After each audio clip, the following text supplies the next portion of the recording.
জ্বালানি তেলের কৃত্রিম সংকট প্রতিরোধ ও সরবরাহ স্বাভাবিক রাখতে মতবিনিময় সভা এবং যৌথ অভিযান পরিচালনা করা হচ্ছে। কোস্টগার্ড পূর্ব জোন ও নৌ পরিবহন অধিদপ্তরের সমন্বয়ে এই অভিযান পরিচালনা করা হচ্ছে।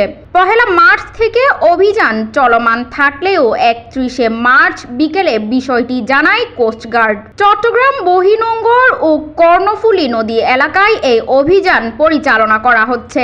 এছাড়া তেল পরিবহন, সরবরাহ ও বিতরণ ব্যবস্থার বর্তমান পরিস্থিতি পর্যালোচনায় সংশ্লিষ্ট প্রতিষ্ঠানগুলোর অংশগ্রহণে মতবিনিময় সভা আয়োজন করা হচ্ছে। এসব সভায় কৃত্রিম সংকট প্রতিরোধ ও নিরবিচ্ছিন্ন জ্বালানি সরবরাহ নিশ্চিত করতে সমন্বিত সিদ্ধান্ত গ্রহণ করা হচ্ছে।